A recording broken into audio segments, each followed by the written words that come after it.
time no see. Really hasn't been that long. It's only been like 2 weeks. But to me, that feels like a really long time. It's been really odd. Life was just lifing, okay? You know, as happens sometimes. But things are calming down. We're trying to get back in the swing of things. And that means making YouTube videos again. So today we are going to do kind of like a two-parter video. I wanted to do my July TBR, and then I realized that there were 2 key books missing from my shelves that I needed to make this TBR video because I really want to read these books this month. So we're gonna go back in time, do a little bookstore montage situation, see what we see. Love to go to Barnes & Noble. I almost went to our independent bookstore here today, but it is the 4th of July, if you can't tell. It is the 4th of July, so it was closed, so my options were a little bit limited on that one. And I just wanted to be around a ton of books. I just wanted to look around for a really long time and not have to worry about anything. So that's what we did.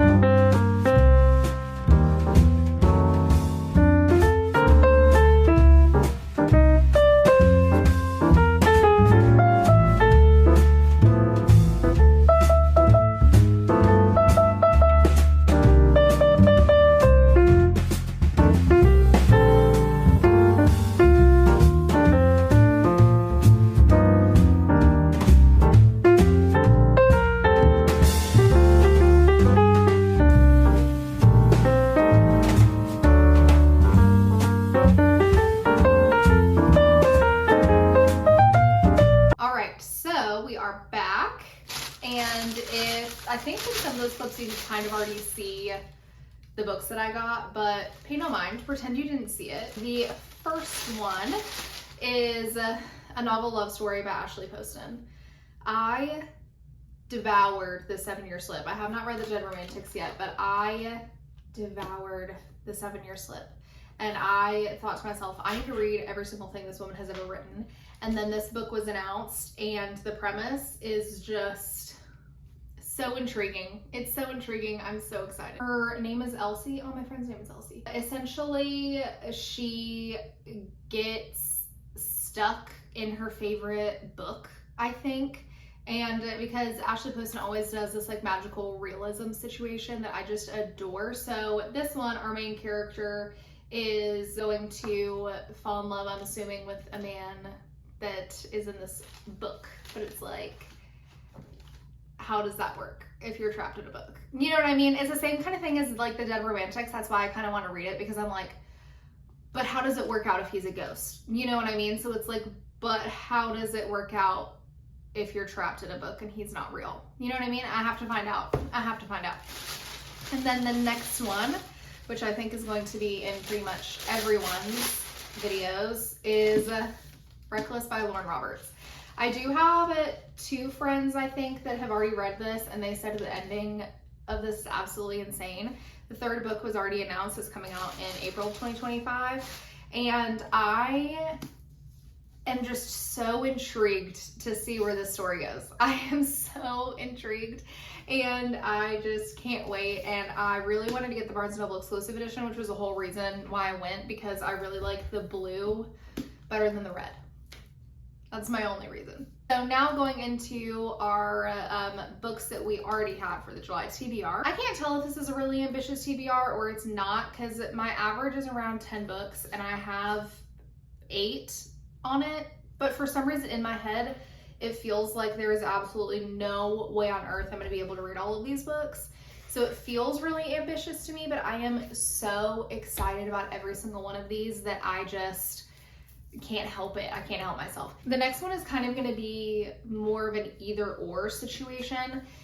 Initially, I was so excited to finally read Warbreaker by Brandon Sanderson this month. I am so interested in this. I really want to read my first Brandon Sanderson book, and the premise of this just seems really good, and so I was really excited. But then I kept making eye contact on my shelf, A Day of Fallen Night. And for some reason, I don't know what it is, but the prospect of starting this book and reading this book just makes me so excited. Like, I don't understand what it is, but I just have been thinking about this for probably 2 weeks. Like, oh my gosh, I really want to read that book. And I just haven't gotten to it. And look, in my nails, I mean, what more convincing do you need? But this is the prequel to The Priory of the Orange Tree, which I loved. So I kind of want to do like a, either I'm gonna read this or I'm gonna read this, just because they're both so long. I think this one's around 800 and this is around 6.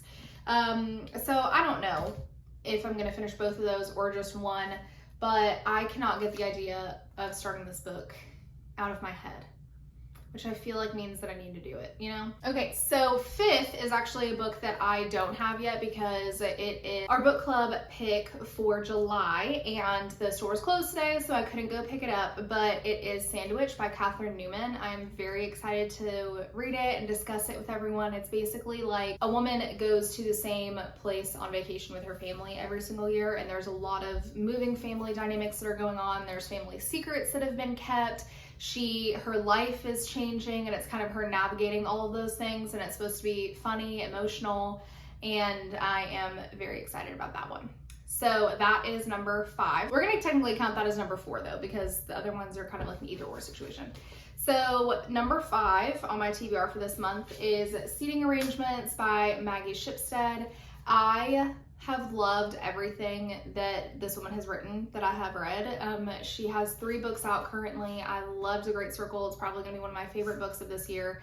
And I loved Astonish Me. And so I knew that I had to pick this up. The Van Meters have gathered at their family retreat on the island of Wasiki to celebrate the marriage of daughter Daphne to the impeccably appropriate Grayson Duff. The weekend is full of champagne, salt air, but the long-buried discontent and simmering lust stir beneath the surface. Win Van Meter, father of the bride, is preoccupied by his mysterious exclusion from an island golf club and tormented by an inappropriate crush on a beguiling bridesmaid.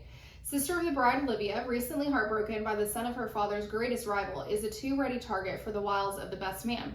When old resentments, a beach whale, and an escaped lobster are added into the mix, the wedding that should have gone off with military precision threatens to become the spectacle of misbehavior. That just sounds so, like, witty and fun, and so I'm just really excited about it. And also the cover is just really great, and so I'm excited to read just a little summer rich people drama is what I'm assuming this is going to be. Next is Mayflies by Andrew O'Hagan.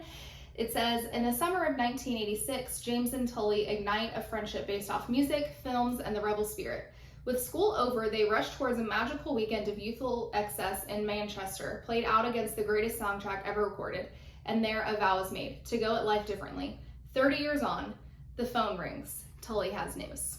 And I'm a little scared because Jack Edwards said that he was like reading this on vacation and he was just like bawling his eyes out, and he said this was so good, and I just really feel like I need to be emotionally moved, you know what I mean?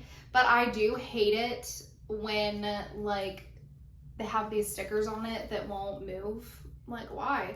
But anyway, very exciting. A little scared. I'm gonna be emotionally wrecked, but here we go. Okay, so we have 2 more. Next is Our Wives Under the Sea by Julia Armfeld. I am so excited to read this. Most of my favorite content creators on YouTube all absolutely adore this book, and I am so excited.